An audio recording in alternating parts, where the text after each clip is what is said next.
3 very creepy travel horror stories. It was supposed to be an escape, a solo hiking trip to clear her mind, to breathe. Avery had planned everything meticulously. No work emails, no buzzing notifications, no constant demands. Just her, the trail, and the serenity of nature. She had chosen Black Hollow Trail almost by accident. It wasn't popular, didn't have glowing tourist reviews, but that's what drew her in. Quiet, undisturbed, no distractions, just peace. When she arrived at the trailhead, she almost missed it. The entrance was unassuming, hidden almost. A crooked wooden sign leaned precariously against a tree, its faded letters barely spelling Black Hollow Trail. Below that, scrawled into the wood, was something unsettling. Turn back. Avery hesitated. The words looked old, weathered. Maybe it was someone's idea of a joke. She chuckled nervously, shook her head, and stepped onto the trail. The first few hours were perfect, exactly what she'd hoped for. The path wound through dense pines, their branches forming a canopy overhead, filtering sunlight into patches of gold. The air was fresh, crisp, alive with the smell of moss and damp earth. Avery breathed deeply, her body relaxing with each step. But as the day stretched on, the forest seemed to change. At first, it was subtle. The trees looked taller, the shadows stretched longer, and the silence, once soothing, felt heavier, almost oppressive. She noticed it then. The quiet. No chirping birds, no rustling animals in the underbrush. Just her, and the sound of her boots crunching against the dirt. Avery brushed it off, forcing herself to smile. "Nature's unpredictable," she murmured, trying to steady her nerves. As the afternoon deepened, she realized something else. She hadn't seen a trail marker in a while. She frowned, pausing to look around. The markers had been consistent earlier. Hadn't they? Still, it was a loop trail. She'd find her way back. She pressed on. Then, she saw it. A figure, just off the trail. Her breath caught. Another hiker, maybe? Relief rushed through her. She wasn't alone. But, as she moved closer, her steps faltered. It wasn't a person. It was a scarecrow. A crude, unsettling thing. Its head was a burlap sack, stitched haphazardly with a crooked smile and empty, hollow eyes. Its body was a chaotic tangle of sticks and straw, tied together with frayed rope. Avery stared, her skin crawling. It stood perfectly still, facing the path, as if watching. Creepy, she muttered under her breath, sidestepping it cautiously. As she passed, a soft sound pricked her ears. A faint rustling, like dry leaves stirring. She froze, whipping around. The scarecrow hadn't moved. Of course it hadn't. She laughed nervously, her heart thudding in her chest, and hurried on. But something lingered. A chill. A weight in the air she couldn't shake. The trail twisted and turned, the trees growing denser, the light fading faster than it should have. When she saw another scarecrow, her stomach dropped. This one was perched on a low branch, its head tilted at a disturbing angle. Its stitched grin seemed wider. "No," she whispered, her voice trembling. She quickened her pace, her heartbeat pounding in her ears. And then, there it was again, the first scarecrow, standing, in the middle of the trail. Avery's breath hitched. This wasn't possible. She hadn't turned around. She hadn't looped back. And yet there it stood. Its hollow eyes fixed on her, its stitched mouth, wider than before. Slowly, its head tilted. Avery gasped, stumbling backward, her flashlight shaking in her hands. Panic surged as she spun around and ran.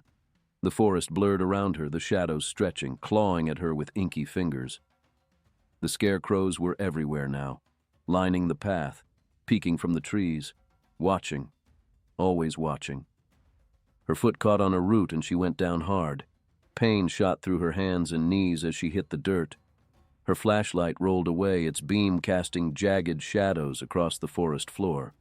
When she looked up, a scarecrow was there, just feet away. "No, no, no," she whimpered, scrambling backward.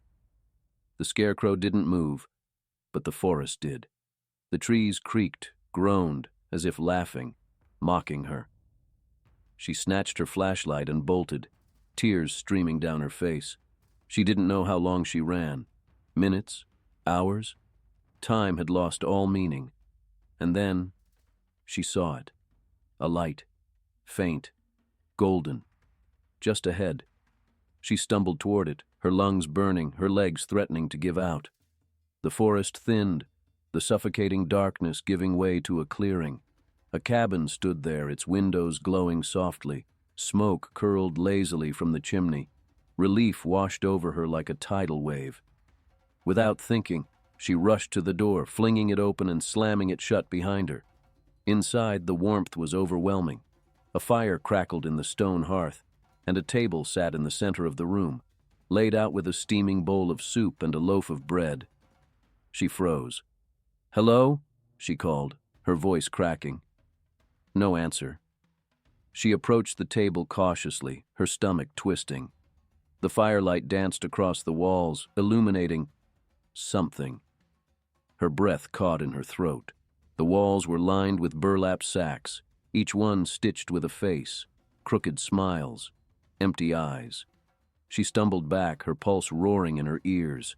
The air grew heavier. The fire popped, hissed, then it laughed. A low, guttural sound. She spun around. The scarecrows were there, in the corners, watching, grinning.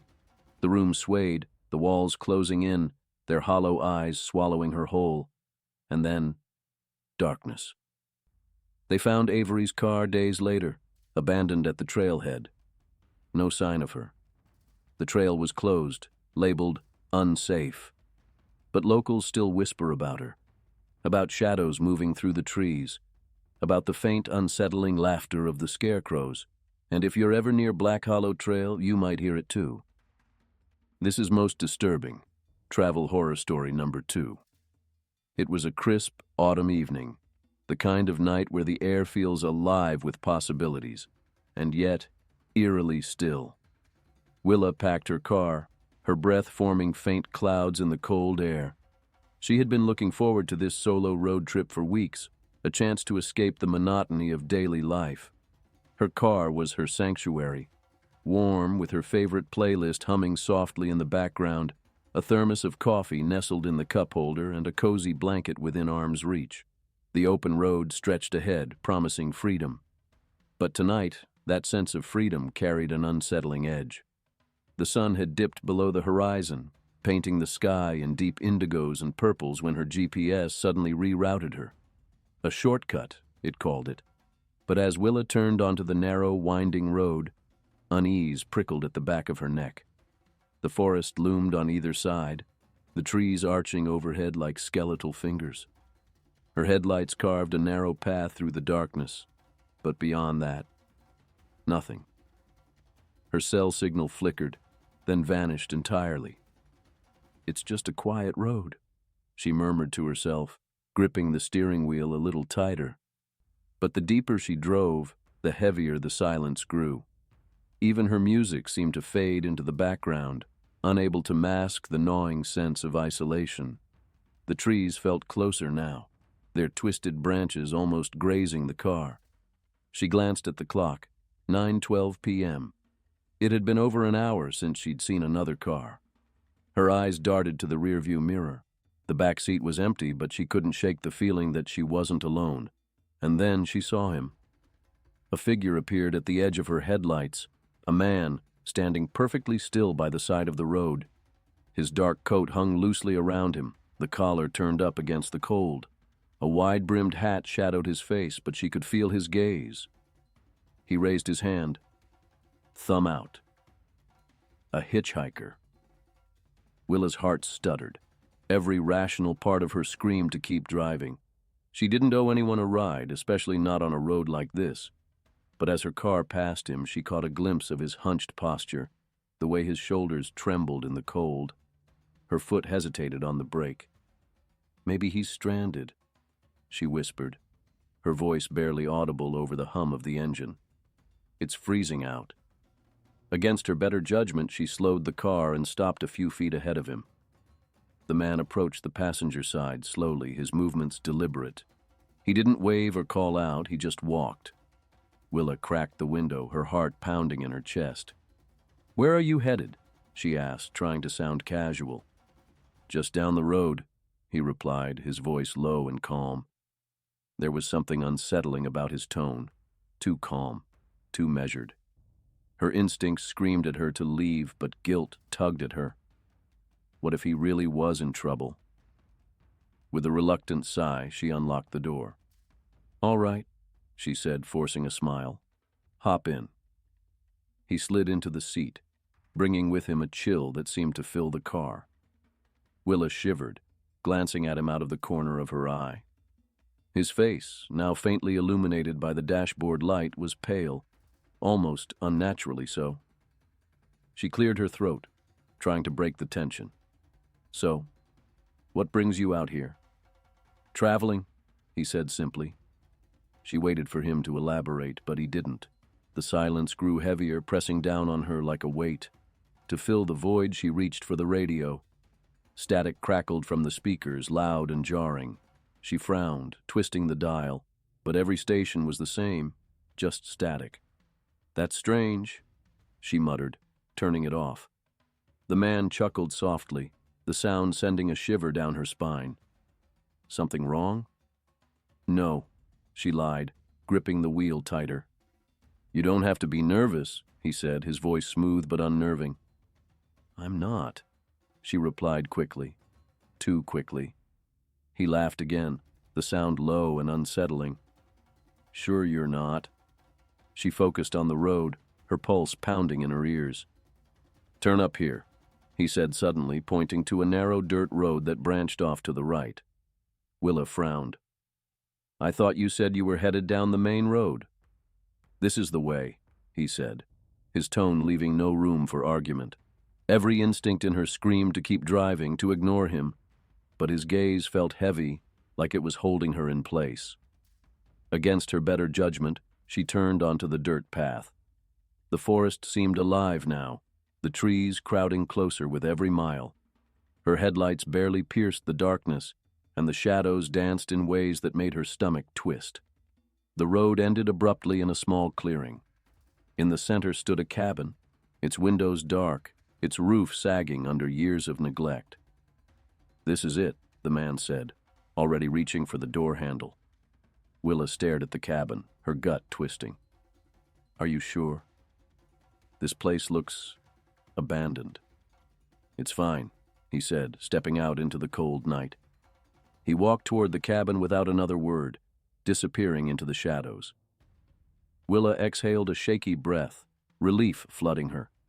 She reached for the gear shift, ready to leave this nightmare behind. But then he appeared at her window. She screamed, her heart leaping into her throat. "Thank you for the ride," he said, his dark eyes boring into hers. For a moment she swore she saw something unnatural in his gaze, something that made her blood run cold. "Drive safe," he added, a chilling smile curling at his lips. And then he was gone. Willa didn't wait.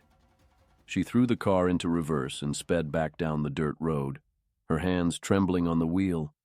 The forest seemed to close in around her, the trees clawing at the car as if trying to trap her. When she finally reached the main road, she let out a shaky laugh. Relief washed over her in waves. But then, she looked in the rearview mirror, her breath caught in her throat.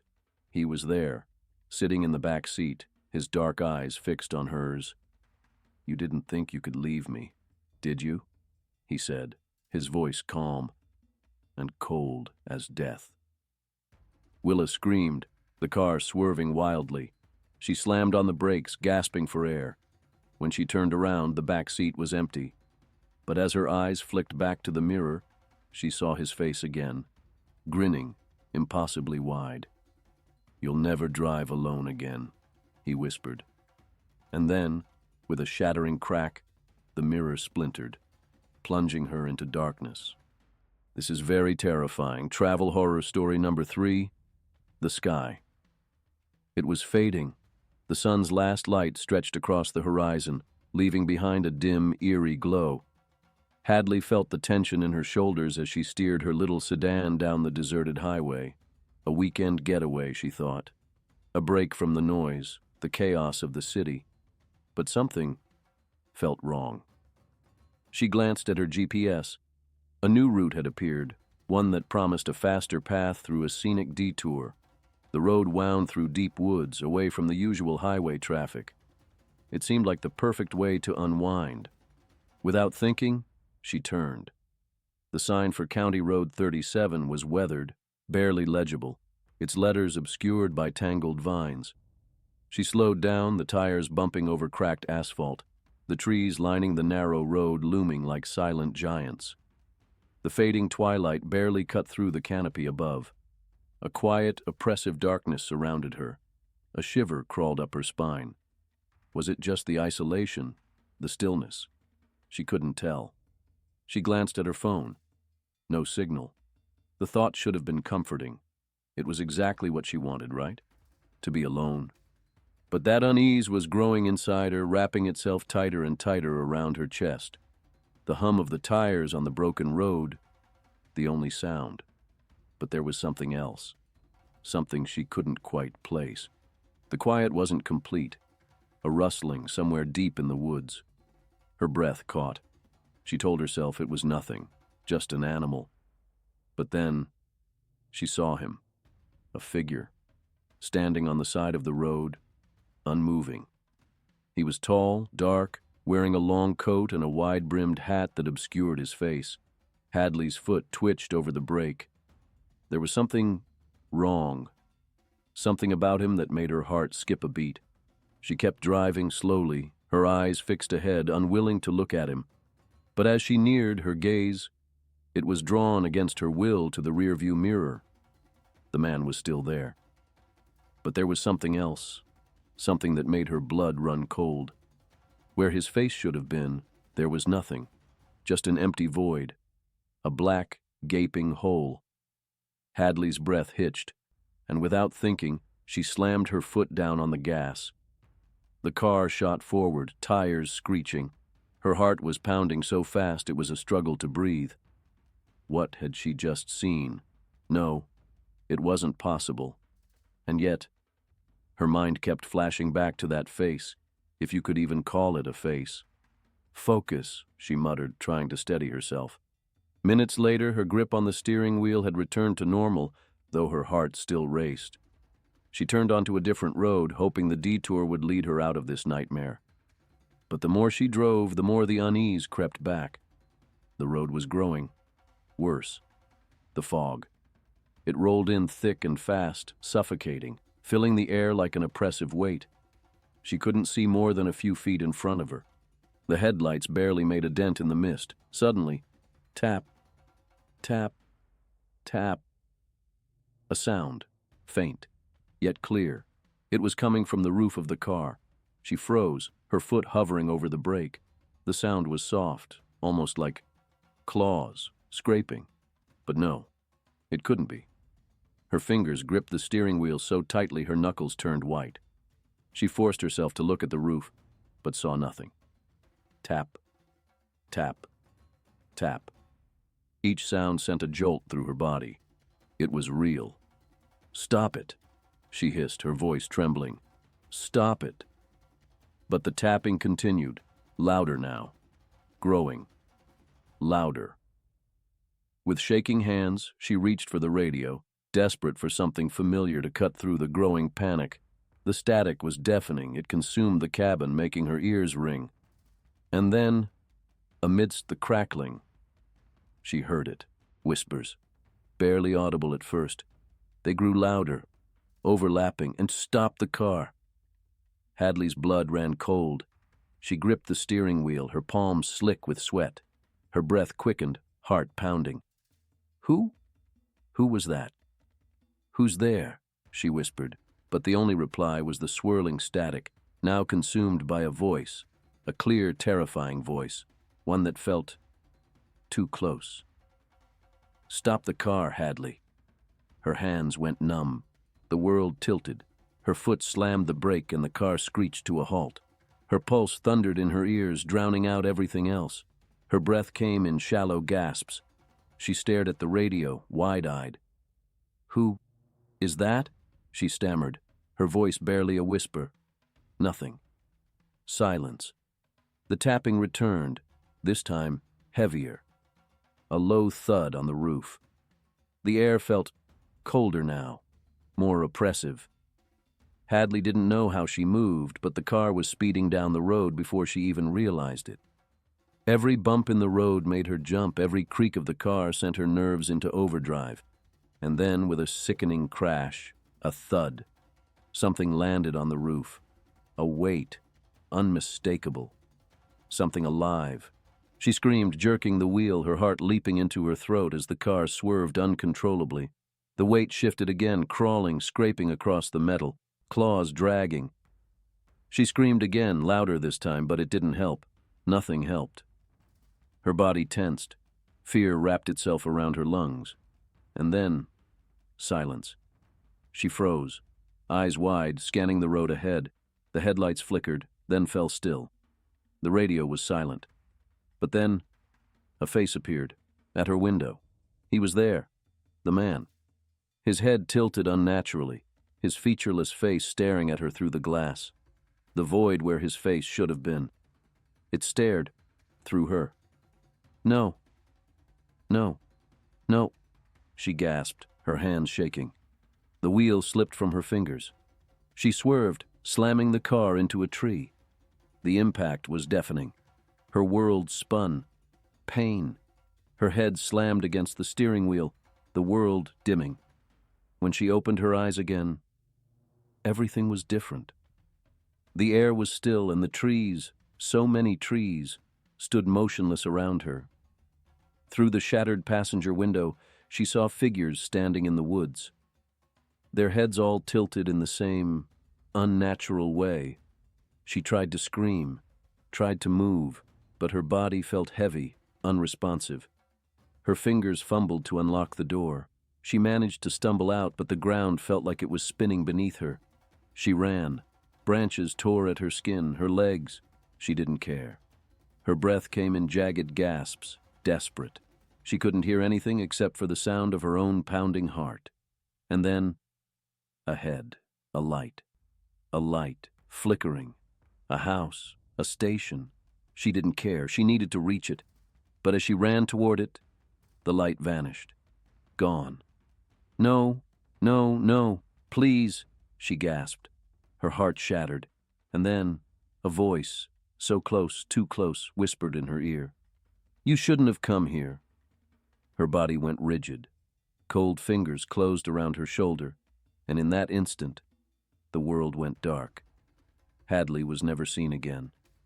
They say if you drive down County Road 37 on a quiet night, you'll see a figure standing in the shadows, waiting for the next traveler to fall into his trap.